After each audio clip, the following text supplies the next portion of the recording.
Bonjour à tous et bienvenue dans cette deuxième saison des Lectures du Loup en podcast. Je suis Mathieu, je suis votre hôte et je suis ravi de vous retrouver en cette rentrée. Et la principale nouveauté de cette nouvelle année, c'est la sortie d'un nouvel épisode de podcast toutes les 2 semaines au lieu d'un épisode par mois. Et j'espère un jour atteindre un rythme de lecture assez soutenu pour vous proposer in fine un épisode par semaine.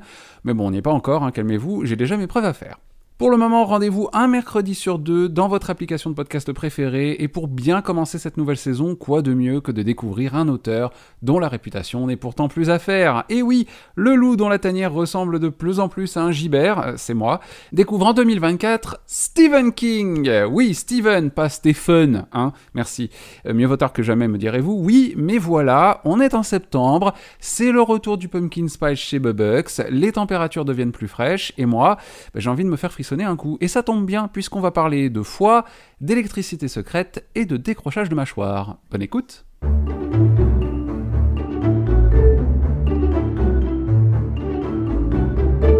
Revival est un roman d'horreur sorti fin 2014 aux États-Unis et l'année suivante chez nous. On y découvre le petit Jamie Morton, 6 ans, en train de jouer avec des soldats en plastique, jusqu'à ce que le nouveau pasteur de la petite ville de Harlow, dans le Maine, ne vienne jouer avec lui. Il ne le sait pas encore, mais cette rencontre va bouleverser sa vie. Charles Jacobs fait l'unanimité dans toute la ville. Il est beau, il est jeune, il fidélise les croyants, et très vite, tout le monde se met à l'aimer. Un amour qui s'effondre brutalement le jour où Jacobs perd sa femme Patsy et son fils Maury dans un brutal accident de voiture. Et quand je dis brutal, King donne des détails qui vous dissuaderont d'avaler des calamars à la fraise juste avant votre lecture. Le révérend perd alors toute foi en Dieu et délivre un sermon très dérangeant à des fidèles révoltés qui désertent l'église et amènent le religieux à mettre un terme à sa carrière et à quitter la ville. Un départ qui attriste le petit Jamie alors que ce même pasteur était parvenu à guérir son frère, devenu aphone à cause d'un vilain coup à la gorge, et ce, grâce à un traitement à base d'électricité. Un domaine qui passionne autant Jacobs que Jamie et qui va prendre une place prépondérante dans le récit. Jamie grandit, devient musicien et joue dans plusieurs groupes de rock avec passion, mais devient surtout accro à l'héroïne. Rongé jusqu'aux os, Jamie sent bien qu'il est devenu super dépendant à une substance qui l'appauvrit de plus en plus, tant côté finance que côté santé. Parfois complètement à l'ouest, il se fait même dégager de son groupe de rock par ses camarades après leur avoir posé plusieurs lapins. Il se rend alors à la foire de Tulsa pour se procurer une dose, mais c'est sur Jacobs qu'il va tomber. L'ancien révérend, devenu forain, propose à son auditoire de réaliser de surprenants portraits à la foudre à l'aide d'une machine à éclair de son invention. Et alors qu'il reconnaît l'ancien petit garçon dans son public, Jamie, lui, perd connaissance pour se réveiller un peu plus tard dans la loge de Jacobs. Ce dernier lui propose alors de soigner son addiction grâce à son électricité secrète, qui aura, comme pour son frère, les effets escomptés. Jamie ne ressent dès lors plus le moindre attrait pour la poudre blanche. Problème, quelque temps plus tard, le jeune homme subit d'étranges effets secondaires. Pour lui, il s'est définitivement passé quelque chose. Donc là, c'est impossible d'aller plus loin sans trop en dire, mais ce qui est certain, c'est que Revival de Stephen King fait partie de ces romans pour lecteurs et lectrices méritants. Personnellement, j'avais encore jamais lu de King, malgré le fait qu'une fois j'ai pu mettre la main sur Mr. Mercedes en grand format pour 6 € à cause d'une erreur d'étiquetage. Merci Auchan. Mais depuis, la Mercedes, elle est restée au garage, pas de bol, ça fait bien 9 ans que le bouquin est dans ma pile à lire. Du coup, j'ai commencé ma lecture avec peu d'a priori, même si je sais que King est connu pour écrire des romans d'épouvante, d'horreur, je connais ça, Carrie, Jessie ou encore Misery. Donc finalement, je m'attendais quand même à frissonner, à lire des descriptions dérangeantes, à potentiellement avoir l'imagination dégoulinante de sang et d'effroi, au point d'avoir peur de fermer mon rideau de douche ou d'éteindre la lumière.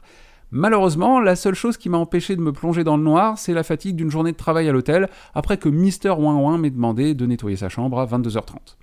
Quand je parle d'un roman pour méritants, c'est qu'après une mise en contexte d'un peu plus d'une centaine de pages, il va pas vraiment se passer énormément de choses entre chaque événement clé de l'intrigue.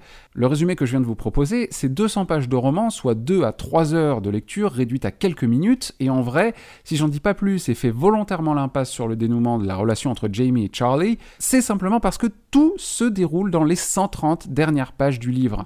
Alors 400 pages pour seulement quelques événements clés, c'est beaucoup, sans doute beaucoup trop. Même si Stephen King est fan de rock et qu'on le ressent dans la narration à mesure que l'on suit l'évolution du rocker dépravé qu'est devenu Jamie, j'ai le sentiment que pas mal de longueurs auraient quand même pu être évitées. Alors oui, avec du recul, on se rend compte que certains personnages ont leur importance, mais finalement l'auteur fait toute une mise en place sur des dizaines d'années et plusieurs centaines de pages pour finalement y mettre un terme horrifique qui, de fait, déçoit, car si l'auteur est capable d'instaurer une ambiance malsaine efficace en fin de récit, Pourquoi est-ce qu'il l'a pas fait plus tôt ? La narration un peu longuette aurait gagné en rythme avec quelques événements surnaturels disséminés ici et là.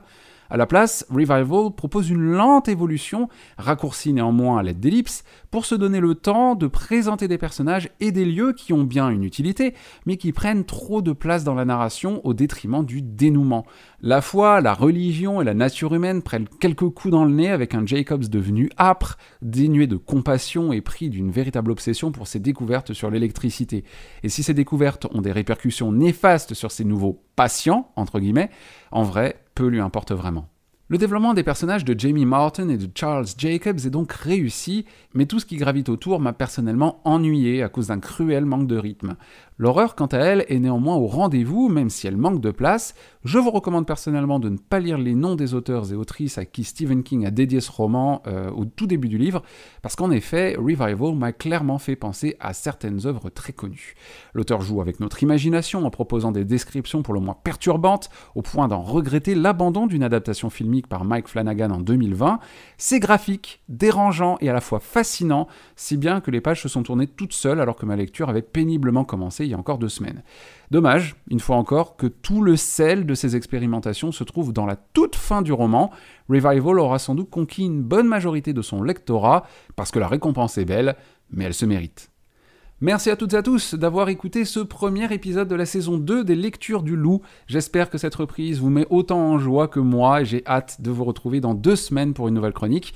En attendant, n'hésitez pas à me laisser vos commentaires sur YouTube puisque cet épisode y est disponible à 18h le mercredi, mais aussi vos étoiles, 5 étoiles de préférence, sur le pod Fifi, Spotify et Apple Podcast.